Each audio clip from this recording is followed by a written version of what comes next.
Meus irmãos, recebam a paz do Senhor.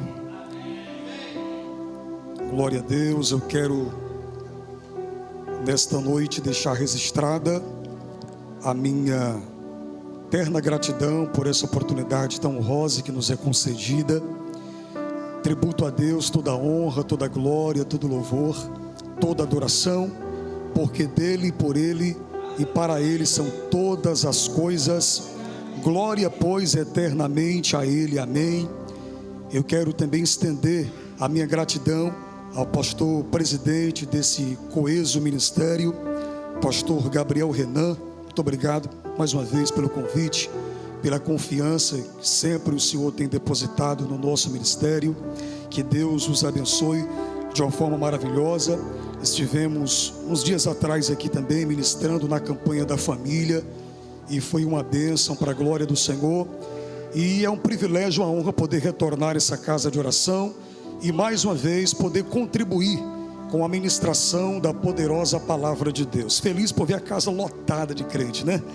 Isso é um sinal de um avivamento. Avivamento é isso, é crescimento da obra de Deus, tanto em quantidade como em qualidade. Que Deus abençoe a vida do pastor Gabriel, da sua família, que tem desenvolvido um ótimo trabalho aqui, tem feito a obra de Deus com compromisso, com amor, com zelo, e Deus continuará, pastor Gabriel, te honrando poderosamente, tá bom? Diz a Bíblia que aquele que leva a preciosa semente andando e chorando, voltará com alegria, trazendo consigo os seus molhos.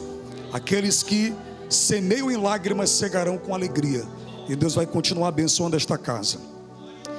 Queridos, quem trouxe o exemplar bíblico, por gentileza, eu peço que você abra-o no livro dos Juízes, capítulo 1. Nós iremos fazer a leitura de 7 versículos, irmãos, começando do versículo 1 até o versículo de número 7. E eu creio que Deus tem uma palavra para os nossos corações. Glória a Deus. E você também que está em casa acompanhando aqui ao vivo essa live, se você tem acesso aí a um exemplar bíblico, faça uso também, abra a sua Bíblia com a gente. Deus vai falar com você em nome de Jesus. Juízes capítulo 1 até o versículo 7. Todos os irmãos encontraram? Digo amém. Alguém não encontrou? Todo mundo encontrou, né? Glória a Deus.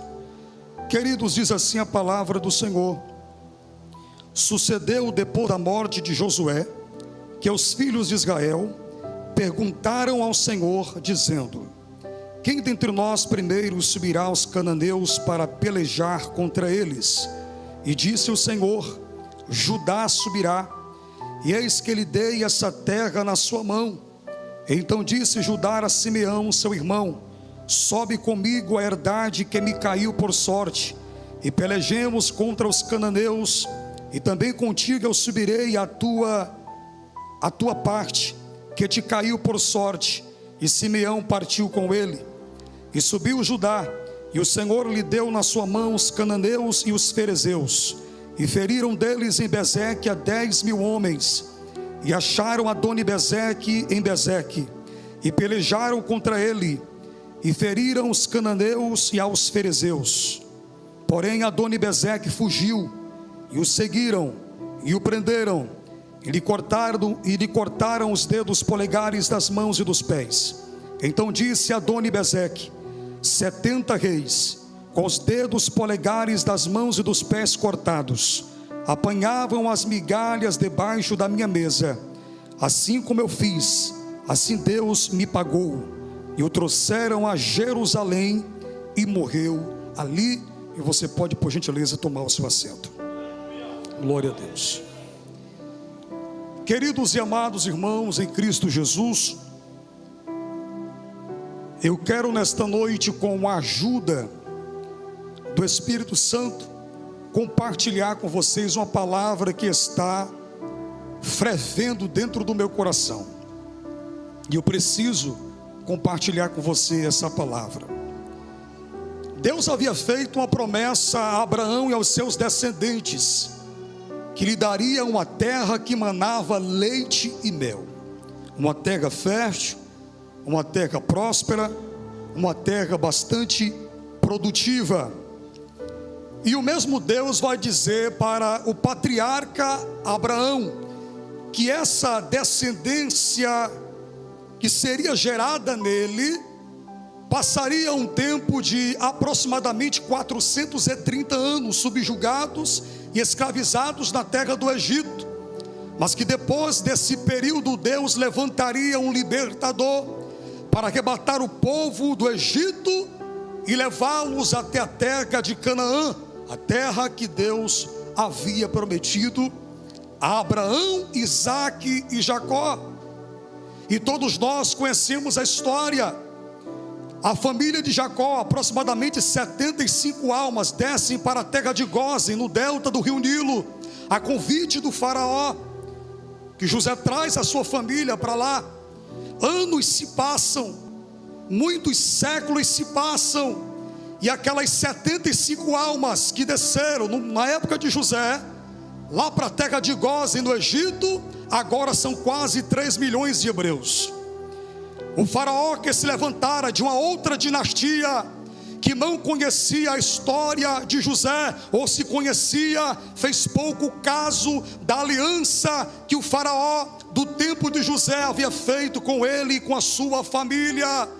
Fica enciumado com o crescimento exacerbado do povo, e ele se sente ameaçado e diz: esse povo já é mais numeroso do que nós. No dia que esse povo se revoltar, se rebeliar, ele vai alugar contra nós as nossas nações inimigas. Os povos hostis a nós se juntarão e nos vencerão na peleja. E esse faraó começa a oprimir o povo, a escravizá-los, começa a subjugá-los a trabalhos forçados, a trabalhos pesados, debaixo do sol calcigante. Eles tinham que arrancar a argila do rio Nilo e cozer em palhas para criar tijolos, fabricar tijolos para gerar as grandes torres e as grandes pirâmides do Egito. E o povo passa 430 anos, quantos anos? Quase 5 séculos sendo escravizados debaixo do jugo opressor de Faraó. Mas Deus lá do céu ouviu o clamor do seu povo e viu a opressão com que os seus opressores o oprimia, e Deus levanta o libertador. E detalhe, o libertador já estava estagiando dentro do palácio do faraó e ele não sabia. Deus tem as suas armas secretas. Diz a Bíblia, queridos, quando nós vamos para a carta aos Hebreus, no capítulo 11, na célebre galeria dos heróis da fé, quando faz menção a Moisés, vai dizer que Moisés, ele estudou toda a ciência dos egípcios, matemática, astronomia e outras ciências mais. Deus já estava preparando Moisés para a grande tarefa de libertar o povo da escravidão do Egito. Olha como Deus é tremendo. E o autor da carta aos Hebreus vai dizer que Moisés preferiu sofrer junto com o povo de Deus do que por um curto período de tempo ter o gozo do pecado. E para resumirmos a história, todos nós conhecemos. Deus se revela para Moisés, ele mata o egípcio, enterra na areia. Alguém viu, denuncia Moisés. Moisés sai errante, peregrino pelo deserto, chega à terra de Midian, passa ali aproximadamente 40 anos, conhece um sacerdote por nome Jetro, também chamado de Reuel. Ele casa com a filha dele chamada Zípora, e esses 40 anos foram 40 anos Deus preparando e treinando Moisés para a grande tarefa e a grande missão que Deus havia otorgado para ele. Ele vai cuidar de ovelha, e enquanto está cuidando das ovelhas lá na montanha, de repente uma visão transcendental aparece, uma sarça que ardia, mas não se consumia. E eu fui pesquisar a respeito desta planta, dessa árvore chamada sarça. Sarça era uma planta típica que nascia no deserto, e somente com o calor do sol essa planta se queimava, se consumia. Agora Moisés está olhando para uma sarça que arde em fogo e não se consome. Moisés percebe que é uma visão, e ele fica tão temeroso, tão espantado, tão atônito com aquela grandiosa visão, e ele diz: me virarei para lá. e verei essa tão grande visão. E Deus fala com Moisés: Moisés, eu ouvi o clamor do meu povo na terra do Egito, e eu te envio até eles, Moisés. Senhor, mas eu sou gago, Senhor, eu sou pesado de língua, eu não sei falar, eu não tenho eloquência, Senhor. Se Faraó souber que eu estou voltando para o Egito, vão me matar. Vá, Moisés, eu levanto o teu irmão Arão, ele será a boca de Deus por ti. Quem foi que fez a boca do homem, Moisés? Se o povo te perguntar: quem é o teu Deus? Quem é esse Deus que te enviou? Diga: o eu sou me enviou a vós. E manda dizer: deixa o meu povo ir, liberte o meu povo dessa terra, para uma terra que Deus prometeu a Abraão, Isaque e Jacó que nos daria. Para resumir, Deus manda 10 pragas sobre o Egito. Deus sucatia, solapa aquela nação. O Egito entra em crise financeira, a inflação do país cai, a bolsa de valores do Egito cai. E é interessante que, se os irmãos observar, cada uma das 10 pragas sancionadas por Deus na terra do Egito era um recado de Deus para uma divindade egípcia. Era Deus dando recado para os deuses do Egito: eu sou o único Senhor que mando no tempo, que mando no céu, que mando na terra, que mando no mar, que mando no vento. Eu sou o Senhor e não há Deus fora de mim. E Moisés sai ali com quase 3 milhões de hebreus da terra do Egito, de viagem para a terra de Canaã. Querido, se você pegar o mapa da geografia das terras antigas, você vai perceber que a viagem de Gósen até a terra de Canaã não duraria mais do que 40 dias. Quantos dias? Mas por que o povo passou 40 anos peregrinando pelas terras do deserto? Murmuração, desobediência a Deus. Tem crente que está há muito tempo na prova, vivendo na crise, no deserto espiritual, e não sabe por que esse deserto não acaba. É porque você só sabe reclamar, você só sabe murmurar, você é desobediente ao Senhor. Querido, deserto não é menosprezo, deserto não é para te matar. Deus não permitiu você entrar nesse deserto porque Deus é masoquista e gosta de ver os seus servos sofrer. Deserto é treinamento, deserto é seminário de Deus, é escola de Deus. Esse deserto é para te moldar, esse deserto é para te fazer crescer, esta prova é para amadurecer o teu caráter. Querido, está passando pelo deserto? Parabéns, Deus tem coisas grandes na sua vida. O deserto é pedagógico. Todos os grandes homens e mulheres de Deus da Bíblia, até o próprio Jesus experimentou a experiência amarga do deserto. Quem somos nós para não passarmos pelo deserto? Mas você lê na Bíblia, foi no deserto, uma geografia totalmente inóspita, totalmente desprovida de recursos naturais para o crescimento. Quando falamos de deserto, traz a conotação de solidão, de isolamento, de sequidão, de um lugar que não tem recursos. Mas foi no deserto que Deus fez o palco dos maiores milagres da Bíblia Sagrada. Deus tem permitido você passar por esse deserto, mas não é para matar você, é Deus preservando, é Deus reciclando você, é Deus preparando você para coisas grandes que Ele tem reservado para a sua vida. Quem acredita nessa palavra? Quem acredita nessa palavra? 4 décadas peregrinando pelo deserto, e por causa da murmuração daquela geração, toda ela morre no deserto. E da geração que saiu do Egito, somente Josué e Caleb entraram na terra prometida. Olha que coisa, gente.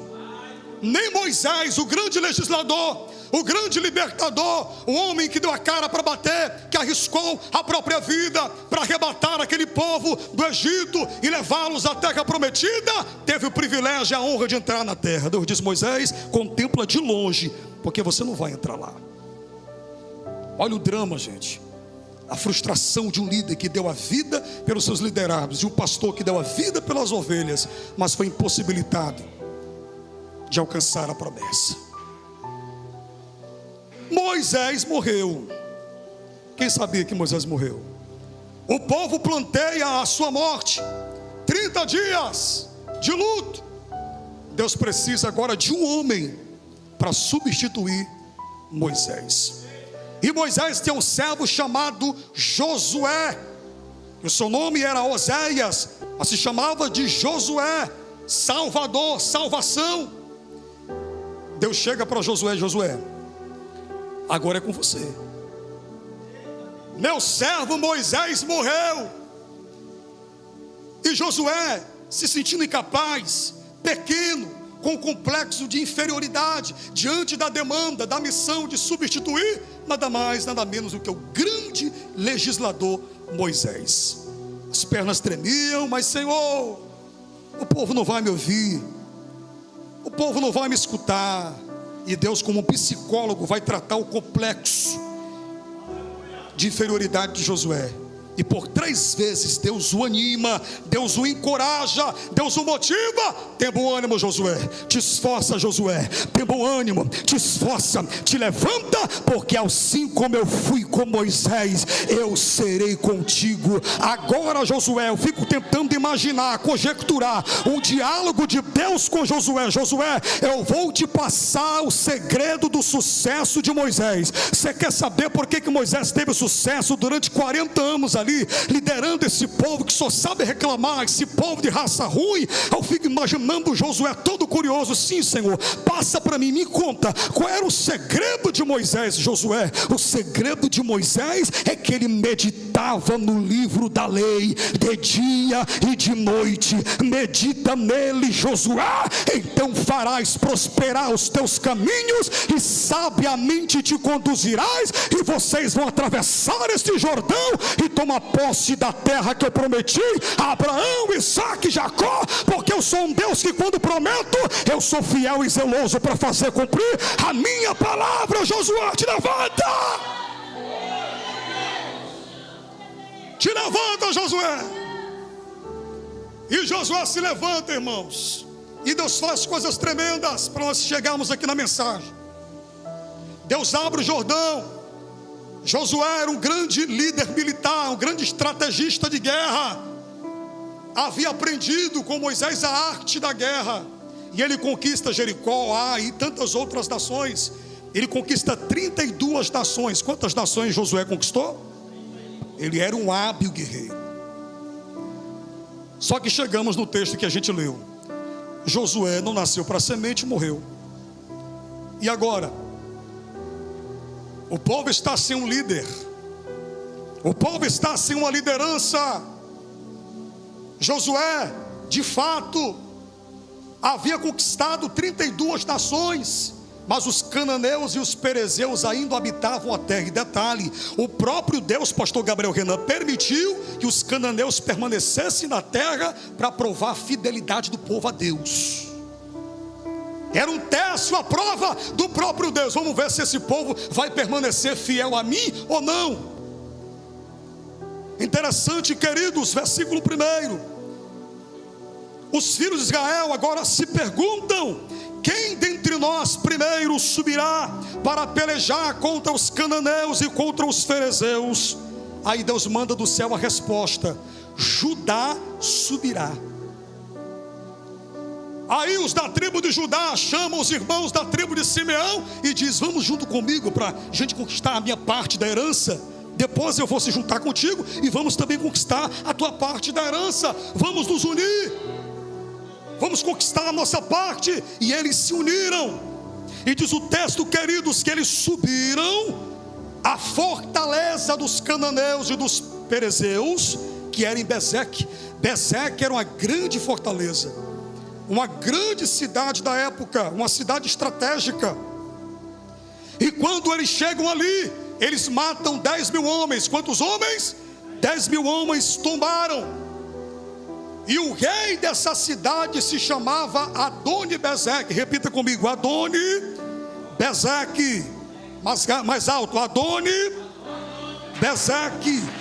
Era grande ameaça para os israelitas. Uma grande ameaça. Quando Adoni-Bezeque viu que 10 mil tombaram do seu exército, ele deu no pé, fugiu. Os da tribo de Judá e Simeão vão lá, perseguem Adoni-Bezeque, o capturam ainda em Bezeque e o levam para Jerusalém. Quando chega em Jerusalém, o que é que eles fazem com Adoni-Bezeque? Matam? Não, eles mutilam o rei. Arrancam os seus polegares das mãos e dos pés. E quando Adoni-Bezeque está ali, versículo 7, você pode acompanhar, com seus polegares mutilados, ele vai fazer uma declaração dizendo: 70 reis, com os dedos polegares das mãos e dos pés cortados, comiam das migalhas que caíam debaixo da minha mesa. Assim como eu fiz a eles, Deus me retribuiu.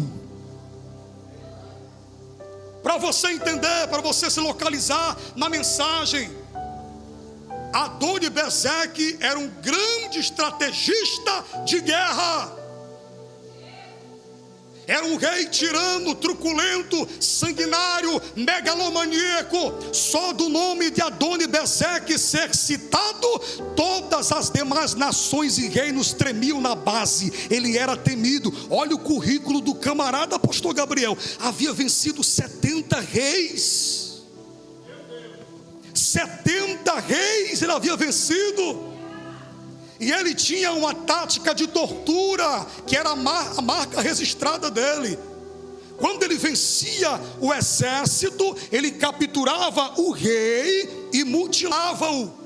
Castrava os seus polegares das mãos e dos pés. Depois que castrava os polegares das mãos e dos pés, os reis ficavam lá, no pé da mesa dele, comendo das migalhas que caíam. Ele gostava de humilhar.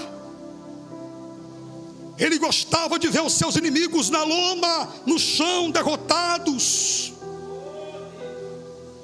E ele está reconhecendo, o rei pagão, queridos, está reconhecendo que o Deus de Israel estava retribuindo a todo o mal que ele havia feito a esses 70 reis. Você não entendeu? Está saindo dos lábios de um rei idólatra, de um rei pagão, que o Deus de Israel é quem controla todas as coisas. A lei da semeadura é uma lei exata, precisa, irrevogável. Ela não erra, queridos. Nós iremos colher exatamente aquilo que nós plantarmos. A justiça de Deus, a justa retribuição de Deus vem. A pergunta para você nesta noite é: o que você tem plantado? Como está a sua semeadura? Aleluia. Queridos, olha para cá, eu quero contextualizar essa palavra. O nome Adoni-Bezeque, dentro da sua etimologia, Adoni vem da mesma raiz da palavra Adonai, que significa Senhor.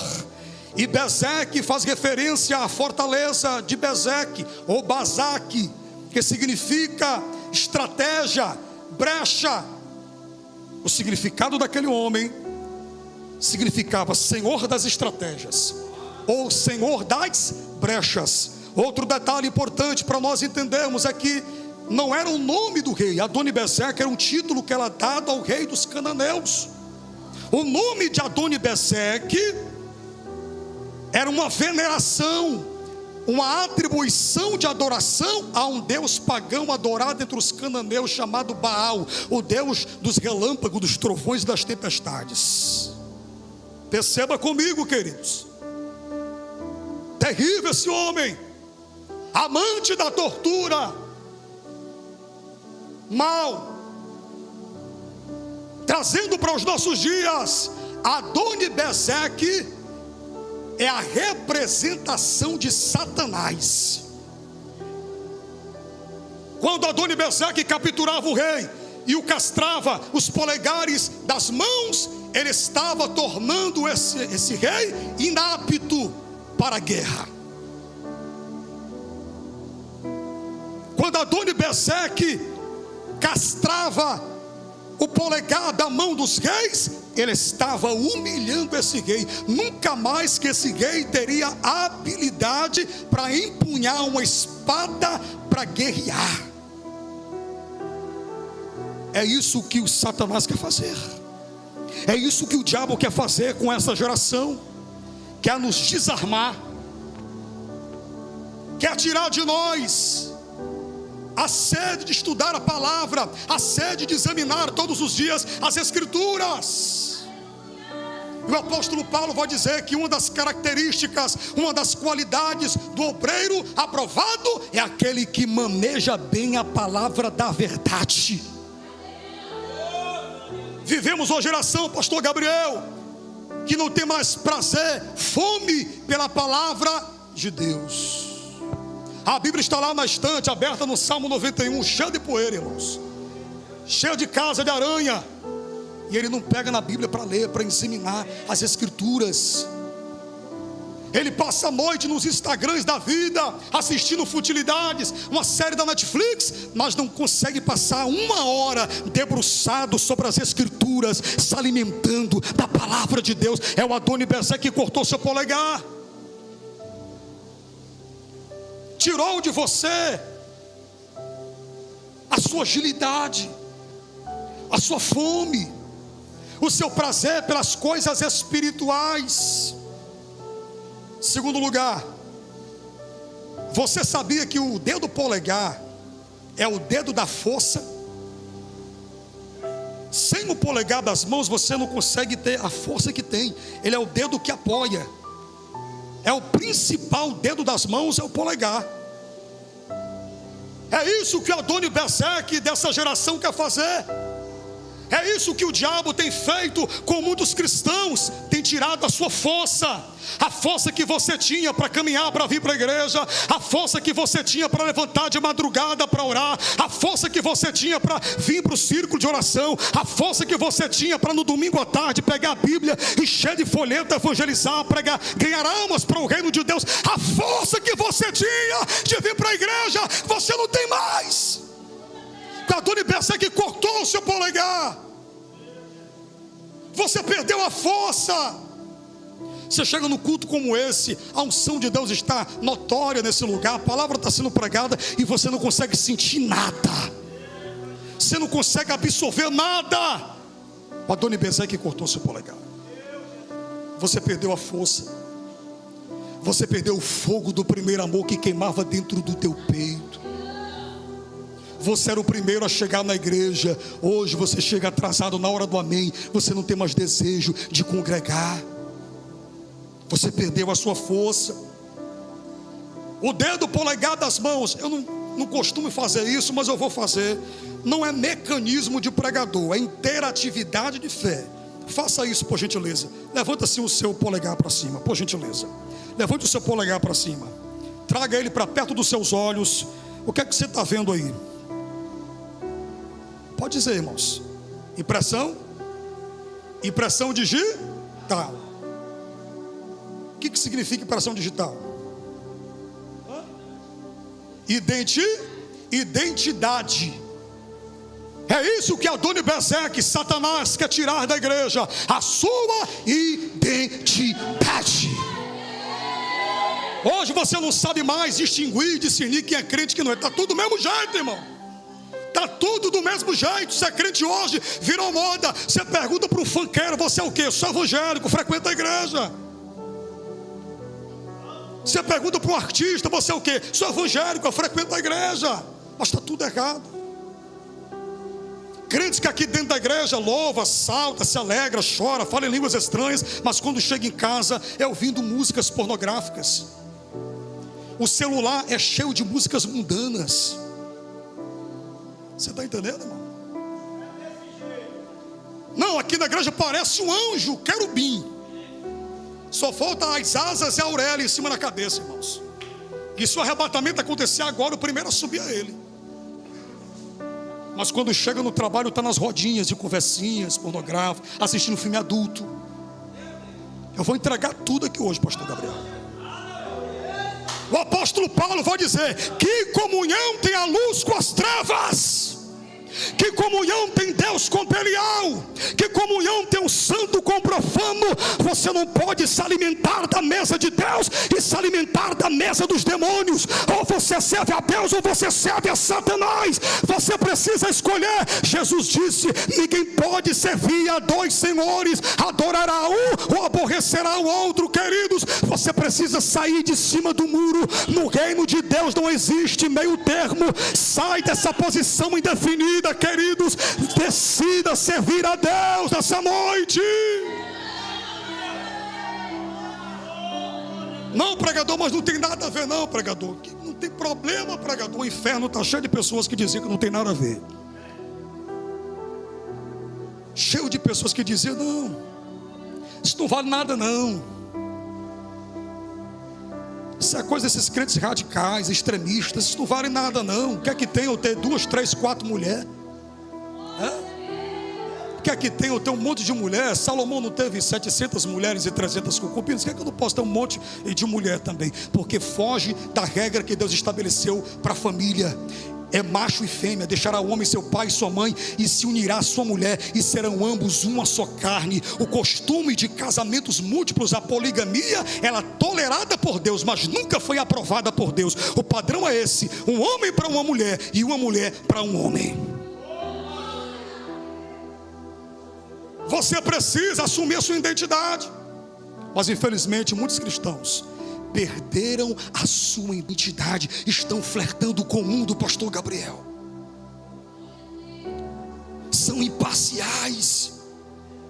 Estão dentro da igreja, mas como meros religiosos, meros frequentadores de culto, espectadores.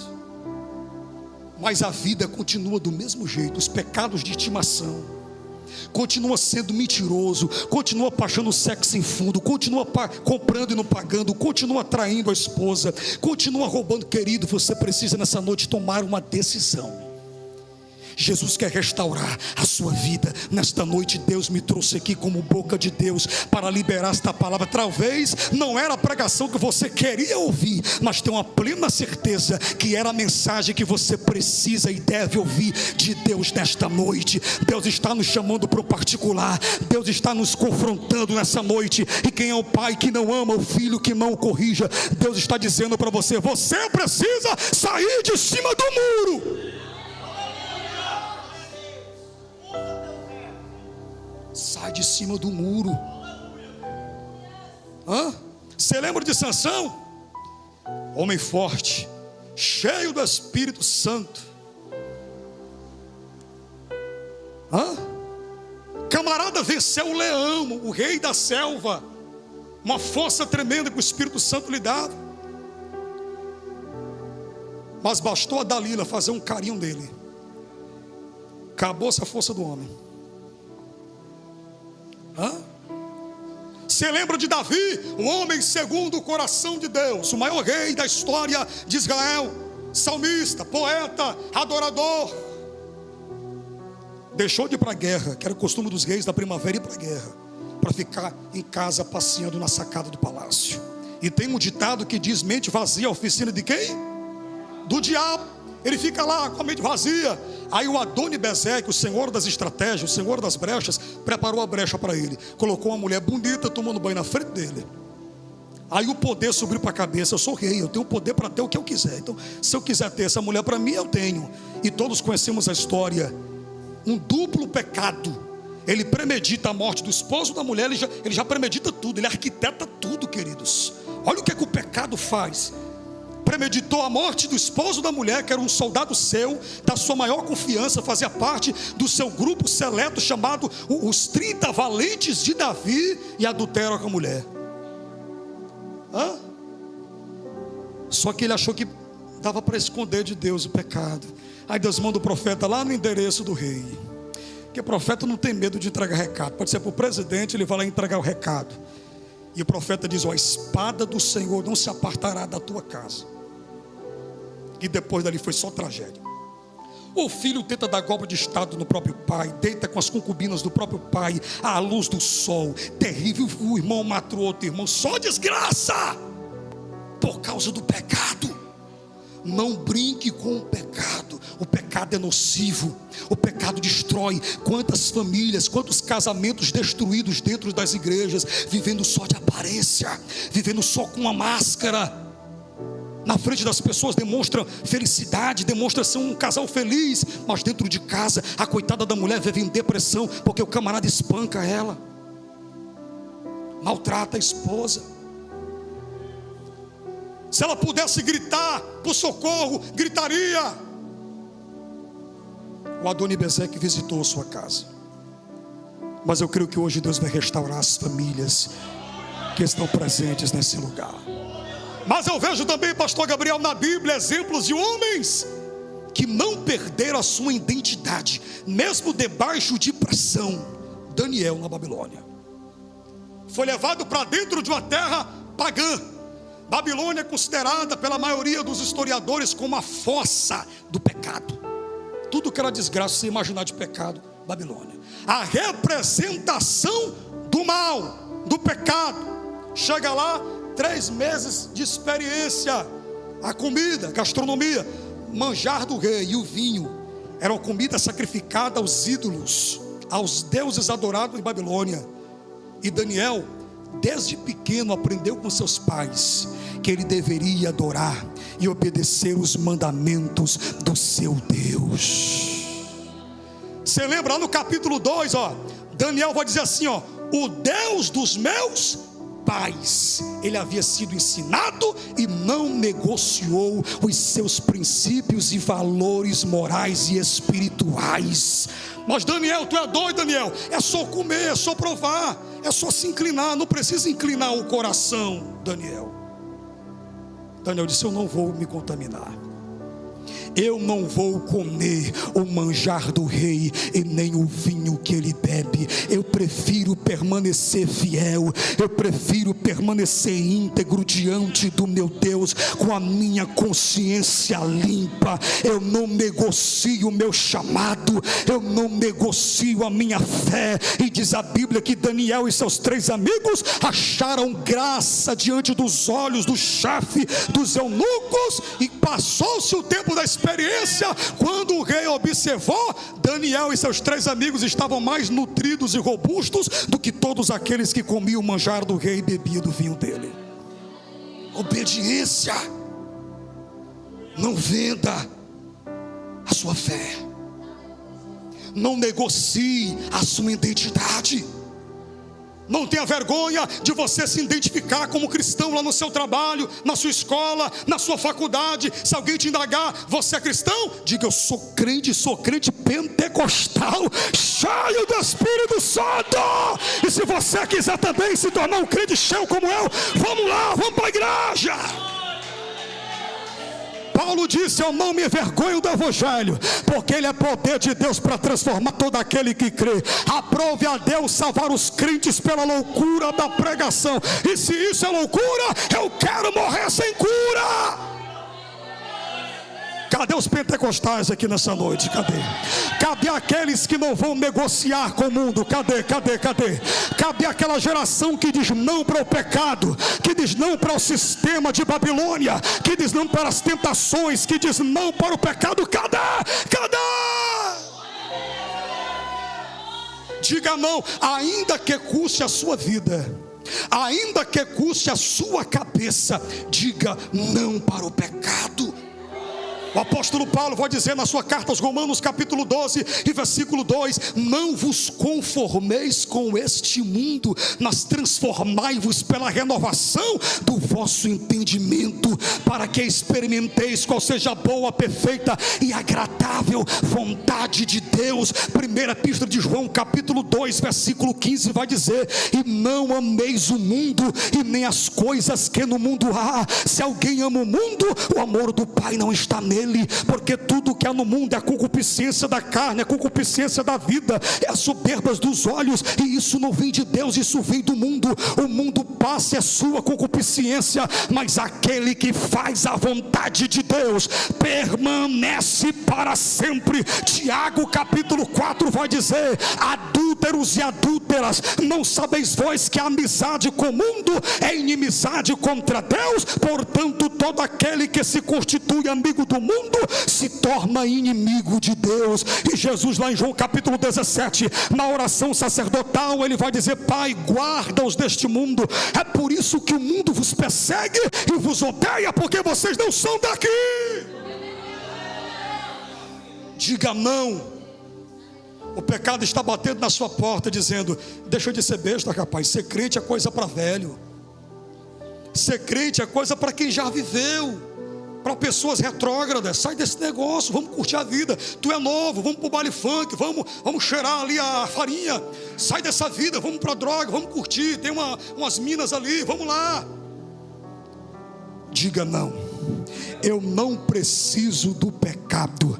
Cristo já me perdoou. Cristo já pagou a dívida que era minha. O meu corpo não é depósito de drogas e de álcool. O meu corpo é templo e morada do Espírito Santo. O meu corpo é santuário de Deus, para Ele morar, para Ele encher de glória. O Adoni-Bezeque quer roubar a sua identidade. Você lembra de José? José no Egito, não é ele não era do Egito, ele estava lá para um propósito, para uma missão. José está lá, e o diabo quer derrubar José. Você lembra quando a mulher do Potifar, né? Potifar, né? A mulher do Potifar seduz José? Ela passa dias, o texto diz dias, procurando uma ocasião para derrubar José. Teve um dia que a mulher estava tão endemoniada que ela deu folga para todos os funcionários. Ficou só ela e José. Viu, irmãos? E ela agarra no manto de José: José, deita-te comigo, você é tão bonito, José, você é o cara. Entendeu? E José correu. E ela ficou com a capa de José. Grita, José incriminado, passa 2 anos dentro da cadeia. Mas dentro da cadeia Deus honrou José. Ele se tornou o chefe dos carcereiros. Sabe por quê? Porque dentro de José havia um espírito de excelência, um espírito de liderança. Você pode estar onde você estiver, na geografia que você estiver, na crise que você estiver, Deus vai te fazer líder, cabeça. Você acredita nisso, irmãos? Você acredita? Mas José não negociou a sua fé. Aleluia! Não negocie a sua fé. Seja fiel. Satanás quer roubar a sua identidade espiritual. Satanás quer roubar a tua originalidade. O crente é conhecido, irmãos, pelas vestes, pelo falar. Lembra de Pedro, quando os homens prenderam Jesus? Jesus estava sendo julgado. Alguém diz: tu é um deles. E Pedro: não conheço esse homem. E alguém diz: o teu falar te denuncia. Se você passar 2 minutos falando com alguém, você identifica que ele é crente, porque conversa de crente é Bíblia, oração. Jesus é bom, é o caminho, Ele salva, Ele transforma, Ele liberta. E Satanás, ele quer que você tenha vergonha de carregar a Bíblia para a igreja. Não, negócio de carregar a Bíblia para a igreja, isso é muito velho, isso está ultrapassado, isso é obsoleto. Tem que levar o celular, deixa a Bíbliazinha dentro do celular, leva, né, o iPad, leva o notebook. E tem crente que não anda mais, pastor Gabriel, com a Bíblia na mão, porque acha que é antigo, é ultrapassado. O Adoni-Bezeque já cortou o seu polegar. O Adoni-Bezeque também cortava os polegares dos pés. Vocês sabiam que os polegares dos pés são responsáveis por mais de 70% do equilíbrio do nosso corpo? Sem os polegares dos pés, você perde o equilíbrio, você perde a estabilidade. Você vai andar nas apalpadelas, se apalpando. É isso que Satanás quer fazer. Crentes desequilibrados, líderes desequilibrados, pregadores desequilibrados, ele quer tirar de você o domínio próprio, a temperança, o equilíbrio que Deus te deu. Tem crente que, se o pastor chamar a atenção dele, pronto, irmão, ele já se rebelia, já sai da igreja. Ah, pastor, não concordo não, pastor. Ah, já sai da igreja, já funda um lugar ali e leva todo mundo com ele. É assim ou não é? Quando ele é confrontado, ele não tem humildade para ficar calado e dizer: pastor, realmente eu estou errado, me perdoe e obrigado pelo seu conselho. vai servir de crescimento para a minha vida. Ele fica com raiva, ele fica de bico. Você entendeu? Cadê o equilíbrio? Cadê o autocontrole? Porque quem tem o Espírito Santo, ele tem autocontrole. É isso o que o Adoni-Bezeque deste século, Satanás, o senhor das estratégias, o senhor das brechas, quer fazer. Ele quer encontrar só uma brechinha na sua vida, no seu casamento, para destruir. Eu preguei aqui há uns 15 dias, tá, pastor? Por aí, né? Na campanha da família, eu falei acerca de casais, de família. O diabo entra porque você dá brecha, minha irmã. Você não cuida do teu marido. O marido chega cansado do trabalho, olha para o fogão, não vê nada, só vê gordura. Só tem uma boca funcionando, que as outras bocas estão tudo entupidas de gordura. Não faz nada. Você quer tirar um chão de um homem, quer tirar a paciência do homem, é ele chegar em casa, porque a primeira coisa que ele olha é para o fogão. Ele olhar para o fogão e não vê nada. Meu irmão, pelo amor de Deus. Chega na igreja, ele tem que se reconciliar, porque ele vira um cão. Porque você não cuida do seu marido. Aí depois começa a dizer que é culpa do diabo, é culpa de Deus, e chega choramingando para o pastor: pastor, me ajude, o diabo está irado comigo, grande a fúria do adversário contra o meu casamento. Não, querida, você não desenvolve os papéis sociais e domésticos dentro da tua casa. Não estou falando que um homem também não pode compartilhar e ajudar a sua esposa, mas se o seu marido está no trabalho, está lá batalhando, compete a você, minha santa. Pois que o marido se atribular, perder a paciência, arrumar a mala para ir embora, aí você vai chorar. Acabou. Cuida do teu esposo. E você, marido, vai sobrar para vocês também, viu? É culto da família, então é para vocês. Que parece um cavalo selado, que dá coice até no vento. Não, aqui dentro da igreja, menina, é bonito, é lindo. Parece um bibelozinho de Jesus. Mas quando chega em casa, vira o leão. É espraguejando a mulher. Vai para lá, lesada, miserável. Não é? Querido, trata bem a tua esposa, rapaz. Casamento é um negócio sério. Você tem que conquistar o teu cônjuge todos os dias. Respeito é fundamental para manter um casamento. Um casamento onde não há respeito, ele está fadado ao fracasso. Tem que haver respeito mútuo do cônjuge, para que o seu casamento cresça saudável, para que as pessoas olhem e digam: eu quero ter um casamento igual o casamento daquele irmão. Um casal abençoado, vive em paz, ninguém vê eles brigando dentro de casa. Mas tem casa de crente, meu irmão, que se você for visitar lá, vá preparado. Vá com colete à prova de bala, o capacete na cabeça, que parece Israel e a faixa de Gaza. É cachorro voando, gato, menino, panela de pressão, fralda cagada. Terrível. Terrível a casa dele. Não, se você entrar lá e conseguir sair no culto à noite, pode dar o testemunho do livramento de morte. Casais que perderam a identidade, que perderam a felicidade dentro de casa. É ou não é? O amor, ele suporta todas as coisas. Mas o amor, pastor, não suporta uma mulher rinchosa e briguenta todo dia no ouvido. Não suporta. Salomão vai dizer que é melhor morar num deserto ou numa casa cheia de goteira. Quem já morou numa casa cheia de goteira aqui? Eita, é prova, né? Pensa numa tribulação. Você quer dormir, aquele barulhinho, plim, plim no fundo do balde. Meu Jesus da glória, você enche a casa de panela, de balde, e não dá, compra uma bacia, uma caixa d'água, e a casa está cheia de fogoteiro. Assim uma mulher rixosa que fica direto no ouvido do homem, e assim, assado, e assim. O homem não aguenta isso, irmã. Vigia. A mulher sábia edifica a sua casa, a tola destrói com as próprias mãos. Quem dá os materiais, os recursos para a mulher edificar é o homem, mas você vai ter que edificar, minha querida. Seja sábia. Camarada chega cansado do trabalho com sangue quente, ela vai trazer problema para a cabeça do marido. Deixa o teu marido chegar e tomar um banho, né? Ele comer aquela maminha, alcatra, eita glória, aleluia. Bife doião, mortandela, aleluia. Depois você vai conversar com o teu marido em particular. Sabedoria. Seja sábia. Seja uma mulher virtuosa. A mulher é o equilíbrio da casa. A mulher é a parte emotiva da casa. Se a mulher perder o autocontrole, o equilíbrio, queridas, a casa cai. Sim ou não?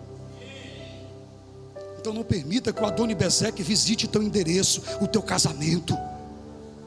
Tampe as brechas. Não dê legalidade ao diabo, não brinque com ele. Satanás é um ser espiritual dotado de sagacidade, de sabedoria, de engenhosidade. Ele está cheio de estratégias, de laços para destruir a sua família. Mas Deus me trouxe aqui nesta noite. Levante sua mão, como boca de Deus, para liberar uma palavra profética sobre a tua casa, sobre o teu lar, sobre o teu casamento.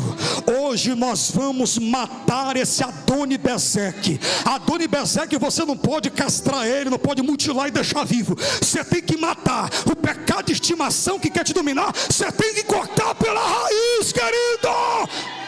Mas para vencer o Adoni-Bezeque, a primeira arma é a comunhão. Temos que nos unir. Judá e Simeão só exterminaram o Adoni-Bezeque quando eles se uniram. É na comunhão, é na união que nós vamos vencer Satanás e os seus ardis.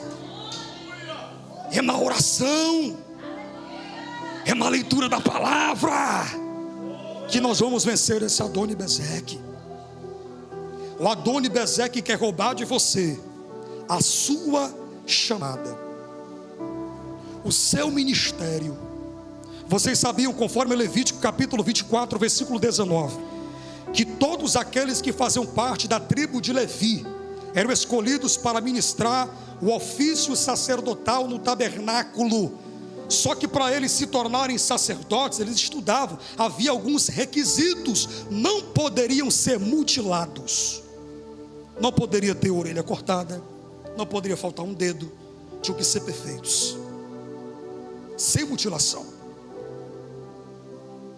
Satanás quer roubar o seu ministério. Você lembra de Malco? Quem lembra da história de Malco? Os soldados vieram prender Jesus, aí Pedro, que tinha uma peixeira do lado, ele puxa aqui a espada, tenta acertar o pescoço. Malco se desvencilha, acerta a orelha de Malco. Aí Jesus vai lá, pega a orelha e diz: Pedro, não é assim não, Pedro. Quem com ferro fere, com ferro será ferido. Se eu precisasse aqui, eu rogaria ao meu pai, e ele mandaria 12 legiões de anjos. Não faço isso não, Pedro. E coloca a orelha de Malco de novo. E Malco, queridos, ele era um aspirante ao ministério sacerdotal.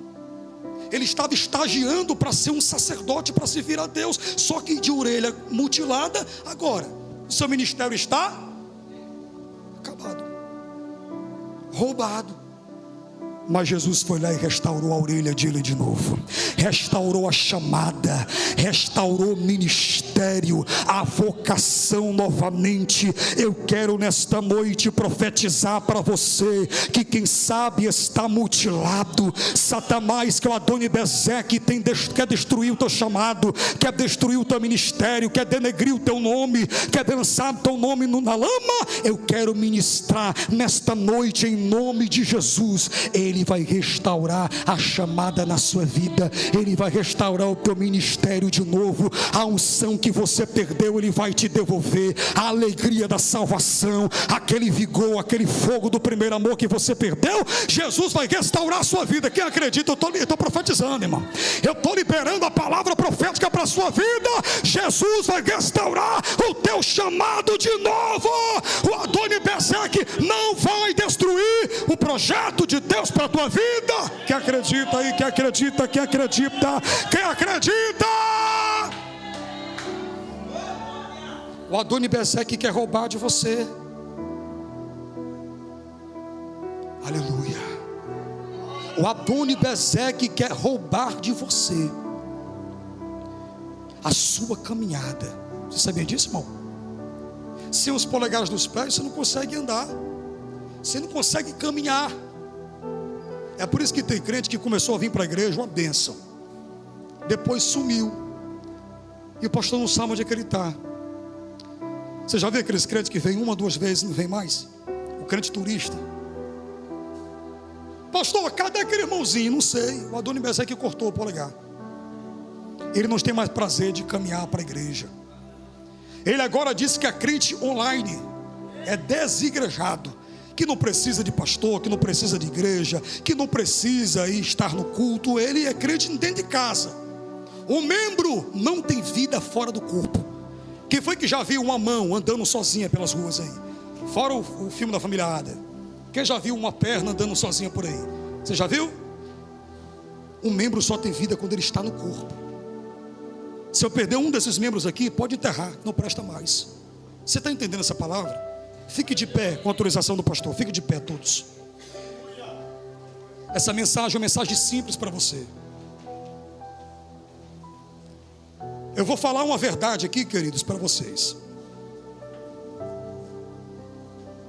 É uma ideia equivocada que muitas pessoas têm.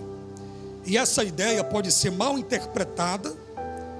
E alguém pode usar essa ideia, essa interpretação errada, como uma desculpa, uma justificativa para não congregar.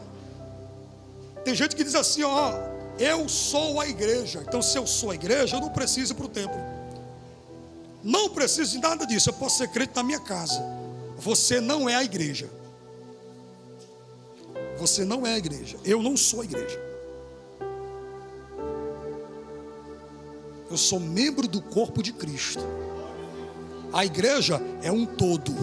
A igreja é a igreja universal, e não é da de Macedo não, é a igreja universal, composta de todos os crentes, de todas as épocas, de todas as línguas e nações da terra. Você é membro, e para um membro ter vida, precisa estar ligado no corpo. Eu estou respirando aqui, os sangues estão circulando na minha veia, meu coração está batendo, o meu cérebro está em pleno funcionamento, porque eu estou vivo. Se eu morrer, acabou. Se eu perder uma perna, enterra, vai apodrecer. Esta é a palavra de Deus para você. Essa é a palavra de Deus para você. Cuidado que o Adoni-Bezeque está por aí. 1 Pedro capítulo 5, versículo de número 9. Vigiai, sede sóbrios, porque o diabo, vosso adversário, anda ao derredor, bramando como leão, caçando quem possa tragar. Cuidado, muito cuidado. Vigia. O espírito está pronto, mas a carne é fraca. Aí tem crente que pega esse versículo de forma isolada como desculpa para pecar. A carne é fraca, né pastor? A carne é fraca, né? E o pecado é vitamina para fortalecer a carne. Não dê legalidade para o Adoni-Bezeque. Ele é sagaz. Vigia os teus lábios, irmão. Fica de boca calada. Para de falar demais. Deixa de ser linguarudo. Não abra as portas da sua casa para qualquer pessoa. Não deixe qualquer pessoa entrar dentro do seu quarto, um lugar sagrado, e sentar na sua cama. Cuidado com as brincadeirinhas no intervalo do seu trabalho. Cuidado, você que é casado, de estar com prosinha com outra mulher. Respeita a tua esposa, rapaz. Cuidado, você mulher, para não estar dando legalidade ao Ricardão. Respeita o teu marido, rapaz. É o que Deus está mandando falar. Eu poderia trazer outra mensagem linda, bela, fantástica, mas a mensagem é essa, de exortação, de confronto para você melhorar, para você crescer, para você amadurecer na fé. Receba esse puxarrão de orelha de Deus. Cuida da tua casa, cuida da tua família. O maior patrimônio que Deus te deu não foi casa bonita, não foi salário bom, não foi carro 0 quilômetro, foi a tua família. Foi o teu marido, foi a tua esposa, foram os teus filhos. Eu vou orar por você agora. Você sabia que os seus filhos são presente de Deus? Você sabia disso? São herança do Senhor, irmãos. Só que tem pais que têm os filhos como se fosse um peso, uma opressão, um obstáculo. Aí, para se ver livre das crianças, deixa as babás eletrônicas educar. Aí deixa o menino já todinho com o celular na mão, na internet, jogando Free Fire, GTA. Aí o filho cresce, vai para a esquina, entra para o caminho errado, e ela vai chorar lágrima de sangue e vai dizer: pastor, ore por mim. É o diabo, é não. Você não soube estabelecer limites dentro da sua casa. Você só sabia dizer sim para aquele moleque. E hoje você está sofrendo, está colhendo o que você plantou. Diga não para o seu filho. Ele pode chorar, É melhor você fazer o seu filho chorar hoje do que amanhã ele fazer você chorar. Tem uma frase de um pastor que é uma verdade: traga o seu filho para a igreja hoje, para não precisar visitar no presídio amanhã. Ensina o seu filho. É Deus que está mandando eu falar isso aqui, queridos. Ensina o teu filho no caminho que deve andar. Quando ele crescer, não se esquecerá, porque se desviar no original lá, não se esquecerá dele. Tudo que foi ensinado por você vai estar inculcado dentro da mente dele. Ele está lá no mundo, mas dentro da mente dele, o eco da tua voz está dizendo assim: o caminho certo é Jesus. O caminho certo é Jesus. Tem alguém que não é crente aqui, irmãos? Alguém que não é crente aqui, levante a mão. Todo mundo é crente? Graças a Deus, que coisa boa, né, gente? Todo mundo aqui é crente, gente? Alguém que está afastado do evangelho? A irmã aqui? Quem mais? Você está afastado, irmã? Não é crente? Você sabia que Jesus ama você? Ele ama tanto que ele deu aquilo de mais precioso que ele tinha no céu, que era o seu único filho, como demonstração de amor por tua alma. Porque Deus amou o mundo de tal maneira, o tamanho do amor de Deus é tão grande que João não encontrou nem palavras no seu vocabulário humano para expressar a grandeza do amor de Deus. Ele só disse: de tal maneira que deu o seu filho, para que todo aquele que nele crê não seja condenado, mas tenha a vida eterna. Jesus é o único caminho que leva a Deus. João 14,6, e disse Jesus: eu sou o caminho, a verdade e a vida. Ninguém vem ao Pai senão por mim. O único mediador entre Deus e os homens é Jesus Cristo. E a mensagem de Deus para você: você está afastado também, jovem? Está afastado? Alguém mais, irmãos, que está afastado da igreja? Alguém mais? Só esses dois jovens? Também? E o jovem? Como é seu nome? Alan. Deus tem um projeto glorioso na sua vida lá. Satanás, ele quer confundir a sua mente. Satanás quer pôr dúvidas na sua mente. Mas nessa noite, a palavra que foi pregada foi plantada dentro do teu coração. As tuas dúvidas foram respondidas hoje. E o chamado de Jesus para vocês hoje é: vinde a mim. Vinde a mim, eu vos aliviarei. Eu quero libertar e transformar a vida de vocês. Eu quero dar paz verdadeira, a paz que o mundo não pode dar, a alegria que o dinheiro não pode dar. Eu quero dar para a vida de vocês. Vocês querem entregar a vida de vocês para Jesus hoje? Pode vir aqui na frente. Pode vir, venham, aplauda Jesus, aplauda Jesus. Essas palmas aí é para Jesus ou para mim? Se for para Jesus, aplauda mais alto. E enquanto você aplaude, abra a boca e glorifica.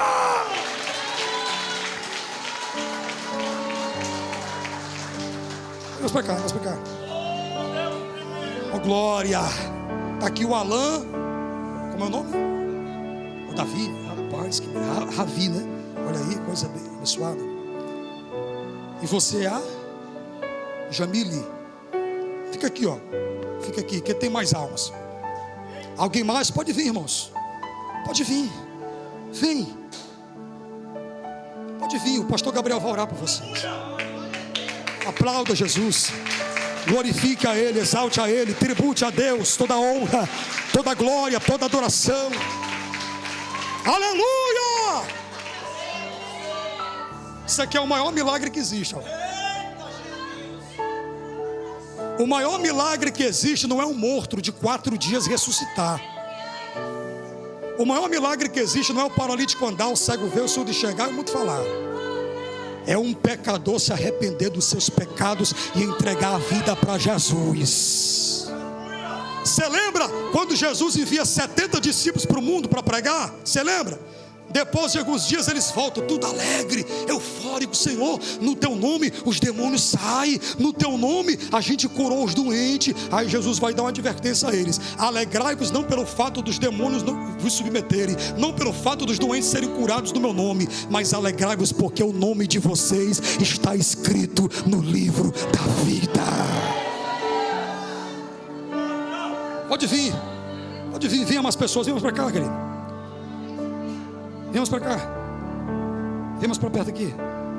Como é teu nome, varão? Reconciliação. Como é o seu nome? Edberto. Edberto, Deus quer fazer de você um obreiro da casa de Deus. Deus vai moldar você. Deus vai te capacitar. Tu acha bonito a pregação, os pregadores pregando? Jesus vai capacitar você. As áreas da sua vida deficiente, Jesus vai trabalhar nelas. Existem áreas que precisam ser curadas e tratadas, e hoje Deus está tratando essas áreas. E eu te vejo de terno e gravata, com a Bíblia na mão, pregando o Evangelho e ganhando almas para o reino de Deus. Jesus vai te capacitar. Eu quero orar, eu quero orar. Eu quero orar. Tem alguém doente aqui? Pode vir, irmãos. 2 minutos. Alguém doente? Venha. Pode vir. Alguém que está sem alguma dor, algum problema de saúde, já foi no médico. Eu não curo ninguém, mas o meu Jesus cura. Você crê que Jesus cura? Então vem aqui na frente. O presbítero vai ungir você.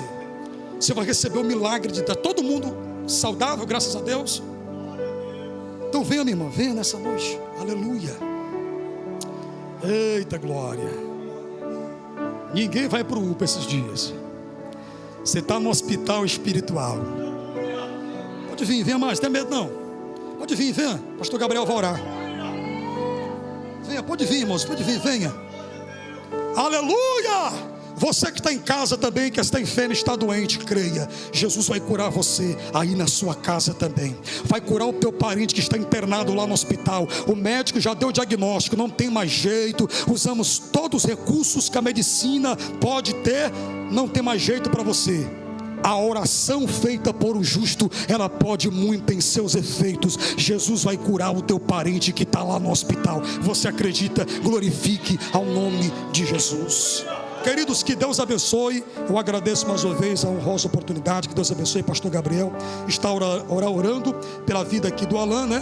Da sua esposa, que está entregando a vida para Jesus. O nosso irmão também e todos os demais irmãos, em nome de Jesus.